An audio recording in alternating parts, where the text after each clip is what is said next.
Hi అండి. అందరికీ నమస్తే. నేను మీ గీత. Romantic boss part 8. ఇక నిఖిల్ హోటల్లో నాకొద్దు సార్, నేను బయట తింటాను అంది నిఖిత.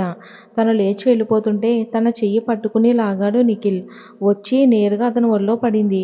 కళ్ళు పెద్దవి చేసి చూస్తుంటే ఆమె ముఖం కూడా చూడకుండా ఒక స్పూన్ తను తిని ఇంకో స్పూన్ ఆమె నోట్లో పెట్టాడు.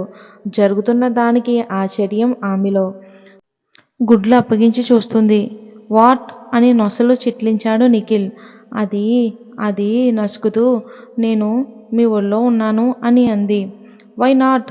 నేను నీ మీద ఉంటున్నాను కదా, పర్లేదులే అని ఆమెకి ఇంకొక స్పూన్ పెట్టాడు. బీస్ట్ అని మనసులో తిట్టుకుని తింటుంది. 10 నిమిషాలకు ఫాస్ట్గా తినేశారు ఇద్దరు.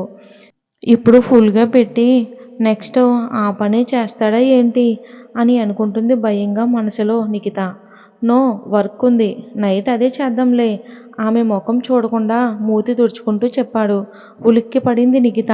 నా మనసులో అనుకున్నది ఈ ప్రవరాక్యుడికి ఎలా తెలిసింది అని మనసులో అనుకుంటూ అతను ఒళ్ళో నుంచి ఇద్దరూ సైలెంట్గా ఒక టేబుల్కి ఎదురుగా కూర్చుని వర్క్ చేసుకుంటూ ఉన్నారు. ఒక ఫైల్ ఆమె ముందు పెట్టి మిస్టేక్స్ ఒకసారి చూడమన్నాడు. గంటసేపు చూసింది. ఏం లేవు సార్ అని అంది నిఖిత. అతను అందుకుని చూసి సైన్ చేసి అందులో ఉన్న డీటెయిల్స్ను పెన్ డ్రైవ్లోకి స్టోర్ చేయమని చెప్పాడు. ఇంక ఈవినింగ్ 4 అయ్యింది. ఇద్దరు చాలా సీరియస్గా వర్క్ చేస్తున్నారు. నిక్కీ బేబీ వర్క్ అంతా పూర్తి చేసి సార్, నేను ఈవినింగ్ ఇంటికి వెళ్ళాలి ప్లీజ్ అని అంది. ఓకే, మళ్ళీ ఎప్పుడొస్తావు ఆమె వైపు చూడకుండానే అడిగాడు నిఖిల్. రేపు మార్నింగ్ ఆఫీస్కి వస్తాను అని అంది. నో, నైట్లోపే వచ్చేయాలి, నాకు చాలా వర్క్ ఉంది. మీకు వర్క్ ఉంటే నేనెందుకు రావాలి అని పైకి అనలేక మనసులోనే అనుకుంటుంది నిఖిత. సరే అని నసుకుతుంది. పద, డ్రాప్ చేస్తాను అని పైకి లేచాడు Nikhil. No sir, no sir, నేను వెళ్ళగలను అని ఫాస్ట్గా తన బ్యాగ్ తీసుకుని బయటకు నడిచింది నిఖిత. మార్నింగ్ ఒక బ్రదర్ కనిపించాడు. ఈ బీస్ట్ బాస్ని భలే ఏడిపించాడు, రష్యన్ కోతులాగా. ఆహాహా అని మనసులో అనుకుంటూ నో నో వద్దులే, అనవసరంగా నేను ఏమి తిట్టినా అతనికి తెలిసిపోతుంది, ఏదో సినిమాలో లాగా. నా గుండెల్లో ఏదైనా మైక్ పెట్టాడో ఏంటో అని అనుకుంటూ తన ఫోన్ చూసుకుంటూ చీర స్టెప్స్ అన్నీ సర్దుకుంటూ వేగంగా నడుస్తుంది. హై వీల్స్ కావడంతో కాస్త ఇబ్బందిగా ఉంది నిఖితాకి. హోటల్ బయటికి వచ్చి పైకి ఒకసారి రూమ్ వైపు చూసింది. బాస్ సార్ బయటికి రాలేదంటే నన్ను వదిలేసినట్లే అని అనుకుంటూ ముందుకు తిరిగింది. అంతే, ఒక ఐరన్ బాడీని గట్టిగా గుద్దుకుంది నిఖిత. పొట్టిపాప ముక్కు సరాసరి అతని హార్ట్కే తగిలింది. ముక్కు రుద్దుకుంటూ ఎవర్రా బాబు ఐరన్ బాడీలాగా, అచ్చం మా బీస్ట్ బాస్లానే ఉన్నాడు అనుకుంటూ నిఖిత ఒక్కసారిగా పైకి చూసి దెబ్బకు జడుసుకుంది. అసూర చండాసురుడు అని పైకి అనలేక లోపలే తిట్టుకుంటుంది. ఏం సార్ ఇలా పట్టుకున్నారు, ఎవరైనా చూస్తే బాగోదు అని అంది. అంతే, ముందుకు నడిచేవాడు ఆగి ఆమె వైపు సీరియస్గా ఒక లుక్ వేశాడు. నోటి మీద చెయ్యి పెట్టుకుని భయంగా చూసింది నిఖిత నిఖిల్ వైపు. ప్రాబ్లం ఎవరికి? మంటలతో కూడిన చూపులతో అడిగాడు నిఖిల్. ఎవరికీ లేదు అని తల అడ్డంగా ఊపింది నిఖిత. కమ్ అని తన చెయ్యి పట్టుకుని లాక్కొచ్చి కాల్లో కుదేసినట్లుగా నెట్టాడు బీస్ట్ గాడు. డోర్ క్లోజ్ చేసి వచ్చి డ్రైవింగ్ సీట్లో కూర్చున్నాడు. రయ్యమంటూ ముందుకు దూసుకుపోయింది కారు. పైకన్నా దీనికి ఎలా తెలుస్తుంది? లోపలనుకున్నా తెలుస్తుంది. ఏంటో అసలు ఈయన గారు నాకేం అర్థం కావట్లేదని తిట్టుకుంటుంది లోపలే. గప్చుప్గా కూర్చుంది ఇంకా నిఖిత. కారును అపర్ణ హాస్పిటల్ అని పెద్ద పెద్ద గోల్డెన్ అక్షరాలతో ఉన్న హాస్పిటల్ ముందు ఆపాడు నిఖిల్ కారు. ఇక్కడెందుకు వచ్చాము అని అంది అర్థం కాక నిఖితకి. మన అగ్రిమెంట్ గుర్తులేదా, పద అని అన్నాడు నిఖిల్. అంటే స్పర్మ్ ఏమైనా ఎక్కించుకోవాలా అని అంది. ఆమె వైపు షార్ప్ లుక్ వేసి కారు దిగాడు. ఏమీ అర్థం కాక సైలెంట్గా అతని వెనకే నడిచింది. ఈ టైంలో ఎవరైనా నన్ను చూస్తే, అది కూడా ఈయన గారితో అనుకుంటూ ముందుకు నడిచింది. అనుకున్నట్లే అక్కడ ఆమెకు తెలిసిన ఒక ఆవిడ ఉంది. బీచ్ని చూసుకోకుండా నిక్కీ బేబీని మాత్రమే చూసి ఫాస్ట్గా ఆమె ముందుకు వెళ్ళి, ఏంటి బుజ్జమ్మా, బాగున్నారా? బాగానే ఉంటారులే, మీ అయ్య పొగరుకు మీకు బాగా అయ్యింది. ఎవరివో డబ్బు కొట్టేశాడంట కదా, అందుకే వాళ్ళు జైల్లో పెడితే పరువు పోతుందని యాక్సిడెంట్ చేసుకున్నాడంట కదా, ఇప్పుడు కోమాలో ఉన్నాడంట, నిజమేనా అని అరిచింది బుగ్గలు రెండు ఒత్తుకుంటూ. చిన్న తప్పుకే మీ అమ్మ నన్ను ఎన్ని మాటలంది. ఇప్పుడు సరిగ్గా అయ్యింది.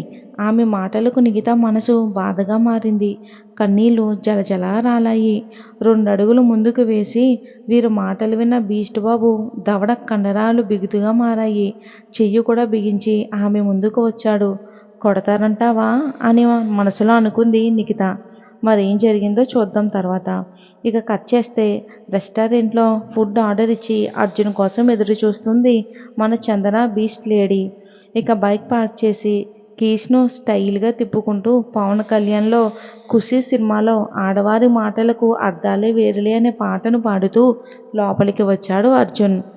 వేర్ ఈజ్ మై యాటిట్యూడ్ మేడంజీ అనుకుంటూ చుట్టూ చూసి ఎక్కడో లాస్ట్ టేబుల్ దగ్గర ఉన్న చందుని చూసి కమింగ్ కమింగ్ అని అనుకుంటూ రజనీకాంత్ వాకుతో ఆమె ముందుకు వచ్చి హాయ్ చందన అని అంటూ కూర్చున్నాడు.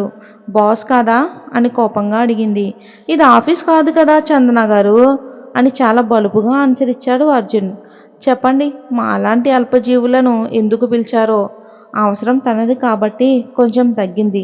బికాజ్ ఆఫీస్లో 5 నిమిషాలు టైం ఇచ్చి పైకి రమ్మన్నప్పుడు తన వైర్స్ అన్ని సెట్ చేసి ఒక్క 2 నిమిషాల్లో పైకి వచ్చాడు లిఫ్ట్ ఆన్ చేసుకొని. అంత టాలెంటెడ్ పర్సన్ అర్జున్. తను అలా ఆలోచిస్తూ ఉంటుంది చందన అర్జున్ గురించి. ఈలోపు చందు గారు అని అతన్నే చూస్తున్న ఆమె ముఖం మీద చిటికలు వేశాడు అర్జున్. ఉలిక్కిపడి వెంటనే తేరుకుంది. డైరెక్ట్గా పాయింట్కి వస్తాను. నేను ప్రెగ్నెంట్ అని తెలుసు కదా. నా కడుపులో ఉన్న బిడ్డకు తండ్రిగా యాక్ట్ చేయాలి. ఊరికే కాదు నువ్వు కోరుకున్నంత మనీ ఇస్తాను. చావు కబురు చల్లగా చెప్పేసింది చందన. బాబు షాకు. ఎవరో కష్టపడి వేసిన బ్రిడ్జ్కు నేను ఓనర్ ఏంటి? ఎవరో పంటను నేను కొయ్యడం ఏంటి? ఎవరిదో నా అకౌంట్లో వేసుకోవడం ఏంటి? నో వే అని పైకి లేచాడు. ఇక Arjun mind black red green orange కూడా అయ్యాయి. అదిరిపడ్డాడు. ఎవరిదో కష్టాన్ని నా అకౌంట్లో వేసుకోవాలా? No way. అయినా నన్ను అడిగే బదులు ఒరిజినల్ బాబునే అడగొచ్చు కదా అని ఉచిత సలహా ఇచ్చాడు. నీ చెత్త సజెషన్స్ నాకు అక్కర్లొద్దు. సీరియస్గా చూసి ఓకే అయితే చెప్పు, ఎంత కావాలి, ఏం కావాలి? నేను యాక్ట్ చెయ్యను అని కోపంగా లేచి వెళ్తుంటే అతన్ని చెయ్యి పట్టి కూర్చోబెట్టింది చందన. ఇక ఆడపిల్ల కదా అని అర్జున్ కూర్చున్నాడు. ఎంత కావాలి అని అడిగింది. డబ్బుతో నన్ను కొనలేరు చందనాజీ. నేను కొనగలను mister Arjun.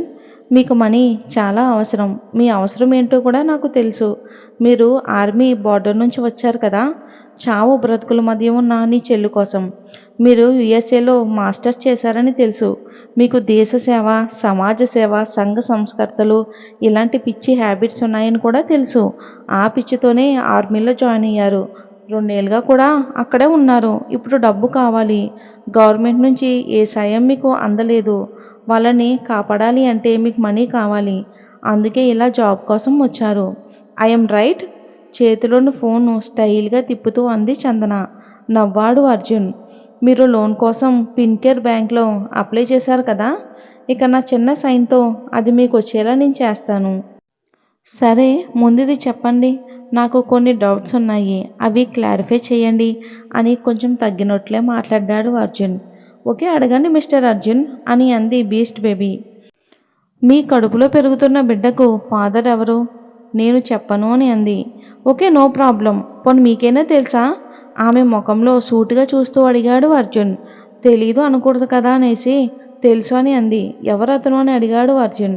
Hello mister Arjun, నేను చెప్పింది చేయటం మాత్రమే మీ పని. నన్ను క్వశ్చన్ చేయటం కాదు అంది కొంచెం బలుపు చూపెడుతూ. సైడ్ స్మైల్ ఇచ్చాడు అర్జున్. అతను నో అంటే తన ప్లాన్ అంతా ఫ్లాప్ అవుతుందని భయపడి కొంచెం తగ్గింది. చెప్పండి అర్జున్, ఏమంటారు? మీకు ఓకేనా? నాకు కొన్ని కండిషన్స్ ఉన్నాయి. ఇక అతను దారిలోకి వచ్చాడని అర్థమయ్యి ఓకే చెప్పండి, ఏంటా కండిషన్స్? ఫస్ట్ వన్, అందరితో మీరు కలిసికట్టుగా ఉండాలి. ఇష్టపూర్వకంగా మాట్లాడాలి. లేబర్ అనో లేదా కింద పనిచేసే వాళ్ళనో చులకనగా చూడకూడదు. దాన ధర్మాలు చేయాలి. నీ నుంచి ₹1 కూడా నేను తీసుకోను అని అన్నాడు. నాకు ఇవ్వాల్సిన మనీని అందరికీ నీ చేత్తోనే పంచాలి. నేను చెప్పింది మాత్రమే చెయ్యాలి. అర్జున్ మాటలకు ఇక చందన తప్పక ఒప్పుకుంది. లైన్లో ఉన్న రాము కూడా ఏంటి వీడు డబ్బులు బంగ్లాలు అడుగుతాడు అనుకుంటే ఇలాంటివి అడిగాడు అనుకుని ఓకే బేబీ ఇంకా ఊహను అని బీస్ట్ చందనకు మెసేజ్ చేశాడు. సరే డాడీ అని తను కూడా ఓకే అంది. నేను చెప్పిన పని చెయ్యాలి. వన్స్ నేను ఓకే అన్న తర్వాత నువ్వు నా అండర్లోకి రావాలి అని అన్నాడు అర్జున్ ఆర్డర్ వేసినట్టు. ఇక చందన ఓకే అని అంది. ఎందుకో అర్జున్ తనతో ఏం చేయిస్తాడో అని డౌట్గా ఉంది. కానీ తప్పదు, తన అవసరం. ఓకే చెప్పండి చందనాజీ, ఇక నేనేం చేయాలి అని అన్నాడు బలుపు చూపెడుతూనే. అతని యాటిట్యూడ్కి ఒళ్ళు మండుతున్నా అవసరం తనది కాబట్టి సైలెంట్గా ఏం చేయాలో చెప్పింది. ముందు నాతో రిజిస్ట్రేషన్ మ్యారేజ్ చేసుకోవాలి. తర్వాత నా కడుపులో ఉన్న నా బిడ్డకు తండ్రి నువ్వేనని అఫీషియల్గా స్టేట్మెంట్ ఇవ్వాలి. నేను ఈ బిడ్డను కంటాను. కన్న తర్వాత ఏం చేస్తాను అనేది నీకు అనవసరం. ఇక ఆఫ్టర్ 1 ఇయర్ ఇద్దరం డైవర్స్ తీసుకుంటే సరిపోతుంది. ఇది ఫస్ట్ వన్. ఇక సెకండ్ వన్, బిజినెస్ డెవలప్ కోసం ఇండియాలోనే టాప్ కంపెనీగా ఉన్న నా కంపెనీకి ఆపోజిట్గా ఒక కంపెనీ రాబోతుంది. అది ఏపీడీ కంపెనీ. ఆ కంపెనీ సీఈఓ చాలా పొగరుబోతు. వాడికి ఆపోజిట్గా నువ్వు నా కంపెనీని డెవలప్ చేయాలి. అందుకు నీకు శాలరీ, మనీ, బంగ్లా, సైట్స్ ఏదైనా సరే ఇచ్చేస్తాం. ఇంకో 2 మంత్స్లో వాడు ఇక్కడికి వస్తాడు. ఈలోపు మనం వాడిని స్కెచ్ వేసి ఫినిష్ చేయాలి అని అంది. ఇక దట్ వచ్చేసి ఒక బొలుపు పొగరబోతు క్యాండిడేట్ మాకు ఎగెయినెస్ట్గా ఒక కంపెనీ పెట్టి మమ్మల్నే నాశనం చేయాలని చూస్తున్నాడు. వాడి కంపెనీ కూడా మనం కొలాప్స్ చేయాలి. ఇవి నేను నీకు ఇచ్చే టాస్క్. నీకు 1 ఇయర్ టైం ఉంది. నీ టాలెంట్ నాకు నచ్చింది, నాకే కాదు మా డాడీకి కూడా. సో అందుకే నిన్ను సెలెక్ట్ చేశాను. ఓ అవునా అని అన్నాడు. ఆమె పొగురికి అసలు కడుపులో బిడ్డ అంటే లెక్కలేని తనని చూస్తుంటే ఒళ్ళంతా మండుతుంది అర్జున్కి. ఆడది అమ్మ అవటం ఓ వరం, కానీ ఇక్కడ చందన ఇలా కడుపు అంటే అదేదో యూజ్ చేసి పడేసేది, లేదా అవసరం లేని థింగ్స్ అనుకుంటే చాలా బాధాకరంగా ఉంది. నన్నే ఎందుకు సెలెక్ట్ చేశారు అని చేతులు పిడికిలి పైకి రాకుండా కోపాన్ని అంచుకుని అడిగాడు అర్జున్. ఓ అదా, ఆ కంపెనీ సీఈఓ నేమ్ కూడా అర్జున్, అందుకే నిన్ను సెలెక్ట్ చేశాను అని అంది. అర్జున్ ఒక్కసారిగా షాక్ అయ్యాడు. ఇంతకీ వాడు వీడి ఒకటేను మాత్రం అనొద్దు. మరి మీరేం గెస్ట్ చేశారో కామెంట్ చేయండి. ఇంకో వీడియో ఈవినింగ్ లోపు అప్లోడ్ చేస్తాను. స్టోరీ నచ్చితే లైక్ చేసి ఛానల్ని సపోర్ట్ చేయండి. Thanks for watching.